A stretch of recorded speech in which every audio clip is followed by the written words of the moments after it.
আসসালামু আলাইকুম ভিউয়ার্স, স্বাগতম আপনাদের প্রিয় ইউটিউব চ্যানেল অনার্স গাইড বিডিতে।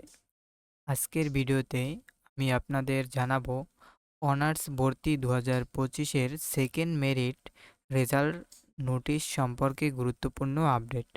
তাই ভিডিওটি শেষ পর্যন্ত দেখুন।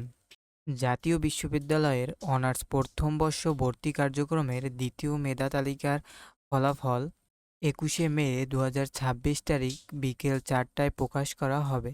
যেসব শিক্ষার্থী প্রথম মেধা তালিকায় চান্স পাননি অথবা ভর্তি সম্পন্ন করেননি, তারা এই দ্বিতীয় মেধা তালিকায় সুযোগ পেতে পারেন।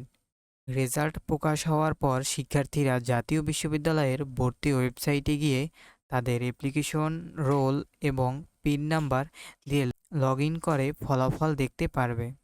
যাদের দ্বিতীয় মেধা তালিকায় বিষয় এসেছে তাদের নির্ধারিত সময়ের মধ্যে অনলাইন ফরম পূরণ, প্রাথমিক ভর্তি ফি জমা, কলেজে প্রয়োজনীয় কাগজপত্র জমা দিতে হবে।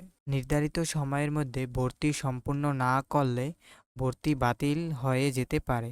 সাধারণত যেসব কাগজপত্র লাগতে পারে: এসএসসি ও HSC admit card, registration card, marksheet, passport size photo, application form, print copy.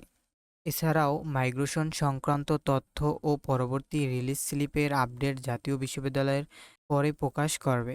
তাই নিয়মিত আপডেট পেতে আমাদের চ্যানেলটি সাবস্ক্রাইব করে পাশে থাকা বেল আইকনটি অন করে রাখুন। ভিডিওটি ভালো লাগলে অবশ্যই লাইক, কমেন্ট এবং শেয়ার করবেন। সবাই ভালো থাকবেন। আল্লাহ হাফেজ।